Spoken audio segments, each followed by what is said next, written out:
బంగారం ధరలు చుక్కలు చూపిస్తున్నాయి. పెరగడమే తప్ప తగ్గడం లేదంటూ గోల్డ్ ధరలు దూసుకుపోతున్నాయి. తులం బంగారం ధర మళ్ళీ లక్షకు చేరువవుతున్న తరుణంలో కౌన్సిల్ ఓ గుడ్ న్యూస్ చెప్పింది. ప్రపంచ మార్కెట్లో మారుతున్న పరిణామాలు, డాలర్ బలోపేతం, పెట్టుబడిదారుల ఆలోచనలో వచ్చిన మార్పులు వంటి అంశాల నేపథ్యంలో బంగారం ధరలు తగ్గే అవకాశం ఉందని వరల్డ్ గోల్డ్ కౌన్సిల్ అంచనా వేస్తోంది. ప్రస్తుతం సుమారుగా ₹1,00,000 బంగారం ధర రానున్న రోజుల్లో 50,000 నుంచి 70,000 మధ్య స్థాయిలో ఉండే అవకాశం ఉందని నిపుణులు చెబుతున్నారు. ఇటీవల కాలంలో ప్రపంచవ్యాప్తంగా ఉన్న భౌగోళిక, రాజకీయ ఉద్రిక్తతలు కొంతమేర శాంతించాయి. రష్యా, ఉక్రెయిన్, మిడిల్ ఈస్ట్ వంటి ప్రాంతాల్లో స్పష్టమైన మార్పులు కనిపించడంతో గోల్డ్ సేఫ్ హెవెన్ పెట్టుబడి రూపంలో డిమాండ్ తగ్గే అవకాశం ఉంది. వాణిజ్య ఒప్పందాలు, ఆర్థిక పరమైన ఒత్తిళ్లు కొలిక్కి వస్తుండడం కూడా బంగారం పట్ల పెట్టుబడిదారుల్లో ఉత్సాహాన్ని తగ్గించవచ్చని అంచనాలు వెలువడుతున్నాయి. అమెరికా డాలర్ బలపడ్డమే కాకుండా యుఎస్ ట్రెజరీ బాండ్ రాబడులు పెరగడం వల్ల పెట్టుబడిదారులు బంగారం కంటే ఇతర ఆప్షన్ల వైపు మొగ్గు చూపుతున్నారు. దీనివల్ల గోల్డ్ ఇంటర్నేషనల్ మార్కెట్లో డిమాండ్ తగ్గడం ప్రారంభమైంది.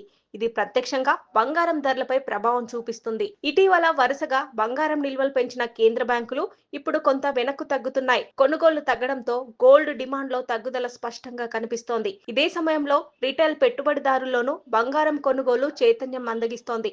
దీని ప్రభావం ధరలపై పడుతోంది. ప్రస్తుత పరిస్థితుల నేపథ్యంలో బంగారం ధరలు తులానికి 50,000 నుంచి 70,000 మధ్య ఉండే అవకాశం ఉందని నిపుణులు అభిప్రాయపడుతున్నారు. అయితే ఇది తాత్కాలికమే అని భావించాలి. బంగారం పట్ల భారత్లో ఉండే సాంప్రదాయ ఆసక్తి, గౌరవం బంగారం ధరలు మళ్లీ పెరిగే అవకాశం ఉందని అభిప్రాయపడుతున్నారు. అయితే ధరలు తగ్గుతాయన్నంత మాత్రాన బంగారంలో పెట్టుబడి పెట్టడం రిస్క్ కాదని నిపుణులు చెబుతున్నారు.